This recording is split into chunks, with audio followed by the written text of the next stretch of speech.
Estaban con nosotros Gisela Escota, quien es coordinadora de El Rincón Cultural, y Pablo Holando, un amigo de la casa, de Ni un pibe menos por la droga. Tiene que ver con la inauguración de un espacio ubicado en San Juan al 2960. Este espacio va a ser de capacitación y de oficios gratuito, brindado desde el Rincón Cultural como, bueno, justamente parte del trabajo de prevención de consumos y de sustancias psicoactivas, también como abordaje de adicciones. Algo que cada vez que lo hablamos y que tenemos oportunidad de hablarlo, es como que de alguna forma se profundiza, y también se profundizan las acciones como para tratar de hacer frente a esa situación. Así que bueno, estamos en una de esas instancias. Bienvenidos, bienvenidas. Gracias. ¿Cómo les va? Bien, gracias por la invitación. Por favor, por favor. Bueno, ¿qué se puede encontrar allí en el espacio? Bueno, venimos de la inauguración, así que estamos muy contentas y contentos. En el espacio va a funcionar todo lo que tiene que ver con los talleres específicamente de oficio y capacitación. Nosotros hace 5 años que estamos trabajando ya en esta problemática de las adicciones y los consumos de sustancias. El Rincón Cultural es una casa de atención y acompañamiento comunitario de Cedronar, y funcionábamos en Avenida Freire al 2400. Pero bueno, con el paso del tiempo, el trabajar con los pibes y las pibas que iban todos los días, los profes, vimos la necesidad, y además fue una demanda de la misma población, trabajar específicamente el tema del empleo.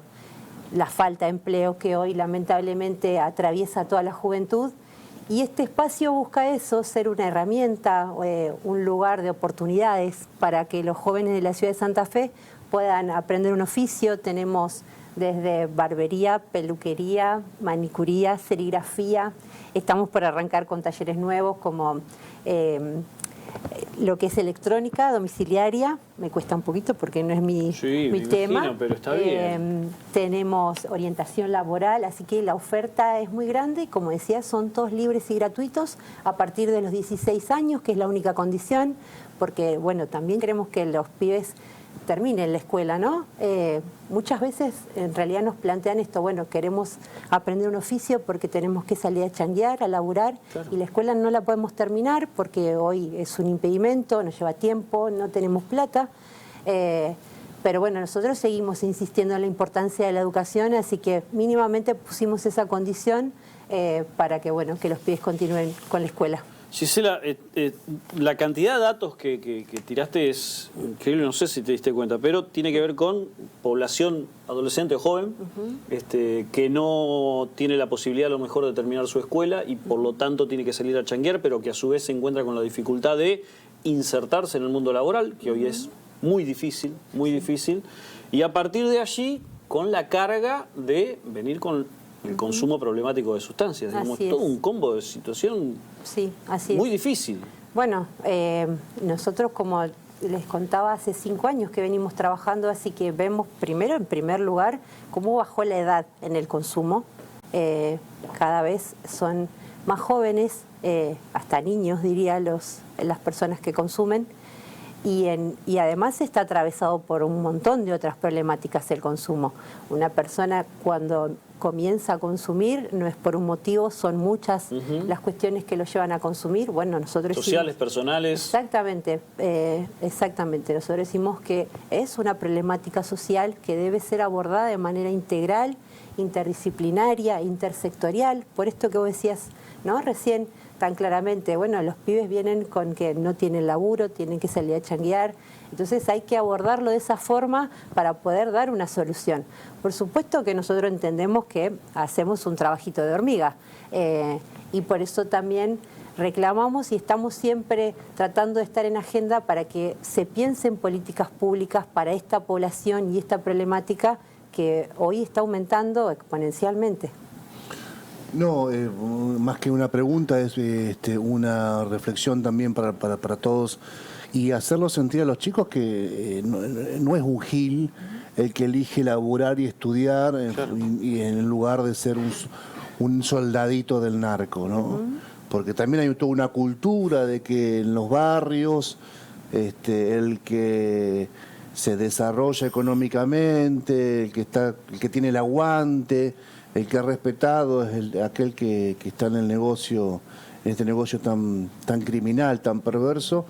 Y me imagino que debe ser muy fuerte esa cultura del narco, romperle y decirle a los pibes, no, la verdad que lo mejor vas a tener una expectativa de vida y expectativa y horizontes si le apostás al laburo y si apostás al estudio. Sí, nosotros decimos, existe la cultura narco en los barrios, es muy visible, y cuando hablas con los pibes, bueno, ellos te lo dicen muy claramente, bueno, pero mi viejo tiene 2 laburos y no llega a fin de mes, y yo conozco a tal que vende y mira cómo está y compró una casita, y eso es cotidiano, se ve, y es muy difícil pelear contra esa cultura, muy difícil. Pero bueno, creemos que existen otras posibilidades, y los pibes mismos también quieren otro futuro, quieren oportunidades, y día a día intentamos acompañar en esos procesos. Y cuando el pibe cae roto por el consumo, lo podemos sumar a Pablo también, cuando cae muy alienado, muy atrapado por el consumo y no tiene recursos, ¿qué pasa ahí, Pablo? Bueno, ahí aparece una de las principales problemáticas que está planteada hoy, es que está el sistema de salud pública, que es el lugar donde nosotros estamos convencidos de que es el lugar de atención principal, está por detrás del nivel de la problemática. Nosotros decimos siempre que por ahí lo hemos intentado transmitir a través, no sé, de encuestas, a través del trabajo realizado. Hay algunas medidas que se han ido tomando en distintos niveles del Estado, pero hay algo que siempre nos cuesta mucho que se nos comprenda, que es la magnitud del problema. Cuando si nos pusiéramos de acuerdo en la magnitud de la problemática, habría otro nivel de intervención de política pública. En este caso particular, lo que hace a la cuestión de salud. Si se le decía cómo nosotros conseguimos una mirada mucho más interdisciplinaria. Esto tiene que ver con el Ministerio de Trabajo, con el Ministerio de Cultura, con el Ministerio de Deporte, con Desarrollo Social. Pero esta particularidad... Es una cuestión psiquiátrica solamente, lógico, como se miraba en un tiempo. Esa fue una mirada que se ha superado, o sea, ya estamos, por suerte estamos en un escalón superior de eso, del punto de vista de la defensa de los derechos humanos, sujetos de derecho, problemática de salud mental. El tema es que la salud pública no está a la altura de esa demanda. Entonces te encontrás hoy que se asiste a nosocomios desbordados. A ver, primero pensemos en los trabajadores y trabajadoras de la salud, del proceso del cual se viene. El nivel de desgaste de la pandemia, todo el impacto que eso ha tenido. Y después que, se requiere que en esos mismos lugares o que se abran espacios específicos de salud pública donde se aborda la problemática, porque se requiere una mirada, insisto, interdisciplinaria, un lugar donde salen esos chicos de los momentos de crisis, un momento de donde se lo estabiliza, pero una vez que se lo estabiliza y que se supera el cuadro clínico, ¿cuál es el problema? Que se vuelve a la misma situación que empujó a esa conducta. ¿Se entiende? Vuelve al barrio, vuelve a su casa, vuelve a su entorno. Entonces ahí, si no está ahí el Estado para revincular a ese joven o a esa joven desde el trabajo, desde la educación, desde una práctica cultural o deportiva, como decíamos hoy, es muy difícil, digamos, ¿no? Nuestro laburo, en parte, nosotros decimos a veces que pareciera que tapamos el sol con la mano, por lo tanto lo que buscamos hacer es siempre encontrar las causas sociales, las causas estructurales de la problemática y demandar al Estado como principal responsable, insistimos, de estas políticas públicas que apunten a mitigar lo que hoy se transformó en una pandemia social. Cuando uno unifica sustancias psicoactivas legales con las ilegales, lo que atravesamos una pandemia social. No solo es lo que vemos desde las prácticas de espacios como los nuestros, sino de lo que ya muchos especialistas en la materia lo vienen diciendo, porque se unen 3 aspectos que hacen esa pandemia. Uno es algo que decías vos hoy, Héctor, esta cultura narco, la cultura tóxica, la cultura consumista, propio del sistema capitalista, que fomente el individualismo, ¿no? A veces con discursos absolutamente irresponsables alrededor de eso, hasta de la dirigencia política, ese fomento del individualismo como tal, para una problemática donde no hay nada más individual que el consumo de la persona y la sustancia, no necesita de otro, de encontrarse con otro, de una práctica colectiva, grupal, sino que soy yo y la sustancia.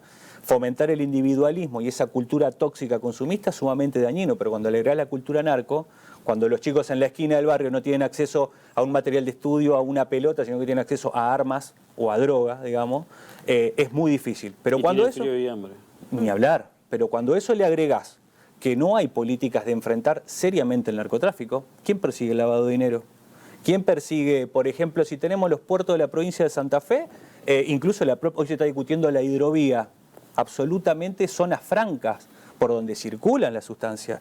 ¿Quién denuncia ese tipo de problemática? Si incluso está claro el entramado político, judicial, empresarial, de fuerzas de seguridad en torno al problema del narcotráfico. Lo estamos viviendo, esto es algo que la gente tiene claro conocimiento. No hay ninguna política que enfrente seriamente eso.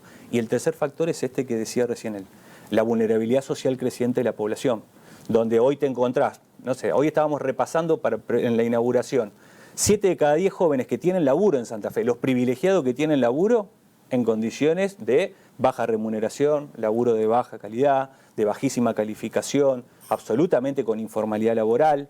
Pero después tenés toda la franja de desocupación, donde de 18 a 30 años el 22% de las mujeres está desocupada, que es el doble de los varones, que es del 10%. Entonces, a ese cuadro, donde aún falta intervención de políticas públicas en la barriada, digo, poner en manos de los pibes y de las pibas el acceso a la cultura, al deporte, al laburo, es muy difícil. Cuando une los tres aspectos, esto de la cultura tóxica, la vulnerabilidad social de la población y lo que son la presencia del narcotráfico, se configura ese cuadro de pandemia, que es el cuadro de situación que tenemos. Sí, aun cuando en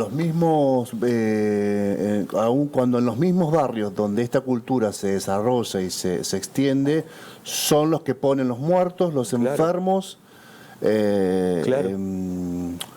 y los adictos. Y los que terminan, como se suele decir, en el hospital o en el cementerio.